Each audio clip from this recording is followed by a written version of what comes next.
Malaysia calling visa ১৫ June থেকে চালু হচ্ছে ৫টি নতুন শর্তের ওপর। যেসব এজেন্সি কর্মী পাঠাবে দেখুন। আসসালামু আলাইকুম ওয়ার রাহমাতুল্লাহি ওয়া বারাকাতুহু। কেমন আছেন আপনারা সবাই? আশা করি মহান আল্লাহর অশেষ রহমতে সবাই ভালো আছেন, সুস্থ আছেন। আমাদের এই চ্যানেলে আপনাকে স্বাগতম। যারা এখনও আমাদের চ্যানেল সাবস্ক্রাইব করেননি, এখনই নিচের সাবস্ক্রাইব বাটনে ক্লিক করুন এবং পাশের বেল আইকনটি চেপে দিন, কারণ আজকের ভিডিওতে যে তথ্য আমি দিতে যাচ্ছি সেটা আপনার জীবন বদলে দিতে পারে। লক্ষ লক্ষ মানুষ মালয়েশিয়ার স্বপ্ন বুকে নিয়ে ঘুরছেন, কিন্তু তারা জানেন না যে এই মুহূর্তে মালয়েশিয়া সরকার এমন কিছু নিয়ম চালু করতে যাচ্ছে যার কারণে একটি ভুলেই আপনার পুরো ভিসা প্রক্রিয়া বাতিল হয়ে যেতে পারে। তাই শেষ পর্যন্ত দেখুন, একটি মুহূর্তও মিস করবেন না। ভাই ও বোনেরা, আমি জানি আপনারা অনেক দিন ধরে অপেক্ষা করছেন। বাবা বলেছেন মালয়েশিয়া গিয়ে সংসার চালাবেন, মা বলেছেন ছেলের ভবিষ্যৎ গড়বেন, ভাই বলেছেন বোনের বিয়ে দেবেন।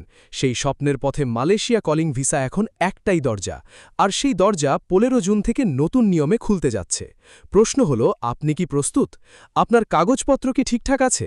আপনার এজেন্সি কি আসলেই বৈধ? এই প্রশ্নগুলোর উত্তর আজকের ভিডিওতে এক এক করে দেব। মালয়েশিয়া কেন এই মুহূর্তে এত গুরুত্বপূর্ণ সেটা আগে বুঝুন। দক্ষিণ পূর্ব এশিয়ার এই দেশটি এই মুহূর্তে বিশ্বের অন্যতম দ্রুত প্রবৃদ্ধির অর্থনীতির একটি। সেখানে নির্মাণ, উৎপাদন, বাগান, সেবা এবং কৃষি খাতে লক্ষ লক্ষ বিদেশি কর্মীর প্রয়োজন। বাংলাদেশ থেকে প্রতি বছর হাজার হাজার মানুষ সেখানে যাচ্ছেন এবং ভালো আয় করছেন। মালয়েশিয়া ২০২৬ সালে তার ওয়ার্ক পারমিট সিস্টেমে বেশ কিছু আপডেট এনেছে, যেখানে ডিজিটালাইজেশন, কঠোর বিধিমালা এবং কর্মীদের সুরক্ষার ওপর জোর দেওয়া হয়েছে। অর্থাৎ পুরনো দিনের মতো যে কোনোভাবে গেলেই হবে, এই দিন শেষ। এখন নিয়ম জানতে হবে, প্রস্তুতি নিতে হবে এবং সঠিক পথে এগোতে হবে। এখন আসুন সবচেয়ে গুরুত্বপূর্ণ প্রশ্নে।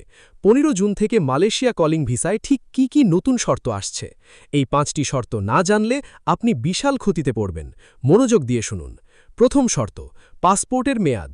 অনেকেই মনে করেন ৬ মাসের মেয়াদ থাকলেই হয়, কিন্তু নতুন নিয়মে মালয়েশিয়া ইমিগ্রেশন বিভাগ কমপক্ষে ১৮ মাসের মেয়াদ দেখতে চাইছে। পাসপোর্টে কমপক্ষে ১৮ মাসের মেয়াদ থাকতে হবে, এটি কলিং ভিসার জন্য প্রয়োজনীয় নথিপত্রের অন্যতম শর্ত। এর মানে হল, যাদের পাসপোর্ট আগামী ১ বছরের মধ্যে মেয়াদ উত্তীর্ণ হবে, তারা এখনই পাসপোর্ট নবায়ন করুন। পাসপোর্ট করলে ভালো হয়, কারণ ডিজিটাল যাচাই এখন বাধ্যতামূলক হচ্ছে। দ্বিতীয় শর্ত, স্বাস্থ্য পরীক্ষা। এটি সবচেয়ে বড় বাধা হয়ে দাঁড়াচ্ছে অনেকের জন্য। গামকা অনুমোদিত মেডিকেল সেন্টার থেকে স্বাস্থ্য সনদ নিতে হবে এবং মালয়েশিয়া পৌঁছানোর পরে ফোমেমা মেডিকেল টেস্টও বাধ্যতামূলক। এই পরীক্ষায় কিডনি, ফুসফুস, রক্তচাপ, ডায়াবেটিস সবকিছু দেখা হয়।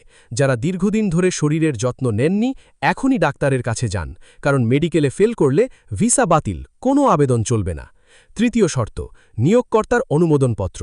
কলিং ভিসার মানেই হল মালয়েশিয়ার কোনো নিয়োগকর্তা আপনাকে ডেকেছেন।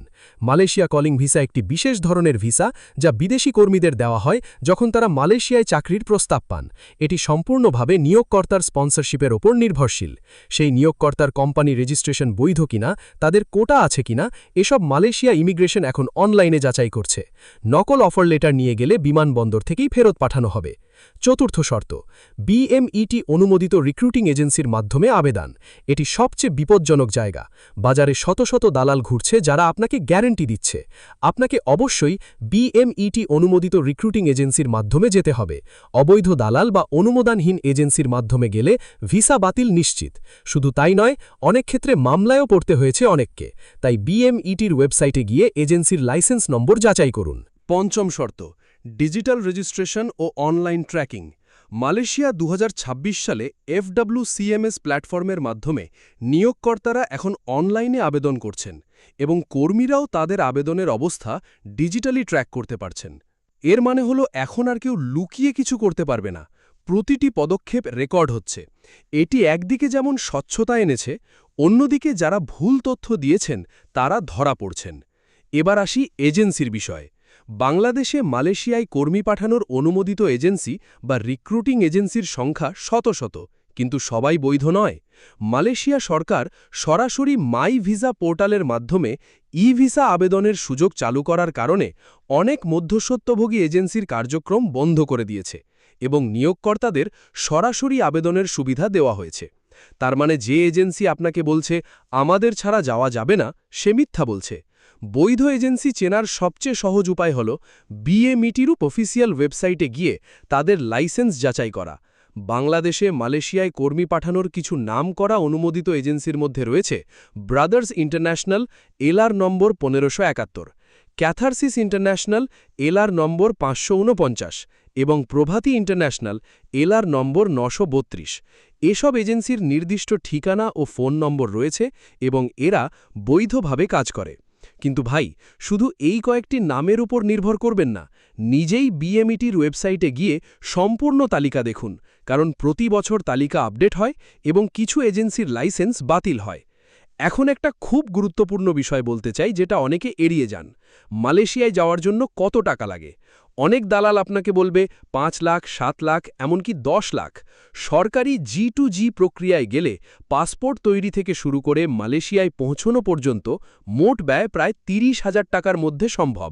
কিন্তু বেসরকারি চ্যানেলে বা অনুমোদিত এজেন্সির মাধ্যমে গেলে খরচ কিছুটা বেশি হবে, তবে তা কখনো লাখ লাখ টাকায় যাওয়ার কথা নয়। যদি কেউ আপনাকে 5 লাখ বা তার বেশি চায়, সাবধান, এটা প্রতারণার ফাঁদ হতে পারে। মালয়েশিয়ায় কোন কোন খাতে কাজ পাওয়া যায় সেটাও জানা দরকার। বাংলাদেশি কর্মীদের জন্য মালয়েশিয়ায় নির্মাণ, উৎপাদন ও ম্যানুফ্যাকচারিং, পাম অয়েল ও রাবার বাগান, সেবা খাত এবং কৃষি খাতে কাজের সুযোগ রয়েছে। এর মধ্যে নির্মাণ এবং ম্যানুফ্যাকচারিং খাতে চাহিদা সবচেয়ে বেশি। যাদের ওয়েল্ডিং, ইলেকট্রিশিয়ান, প্লাম্বিং বা নির্মাণ কাজের অভিজ্ঞতা আছে, তারা তুলনামূলকভাবে দ্রুত কাজ পান এবং বেতনও বেশি পান। এবার বলি কারা আবেদন করতে পারবেন। শিক্ষাগত যোগ্যতার ক্ষেত্রে মালয়েশিয়া সরকার জানিয়েছে 8ম শ্রেণী পাশ হলেই এই ভিসার জন্য আবেদন করা যাবে, অর্থাৎ জেএসসি বা জেডিসি পাশ করা প্রার্থীরাও যোগ্য। তবে যাদের কোনো কাজের অভিজ্ঞতা আছে তারা অতিরিক্ত সুবিধা পাবেন, কারণ অভিজ্ঞ কর্মীদের আলাদা প্রশিক্ষণ লাগে না। নতুনদের জন্য বিএমইটি এবং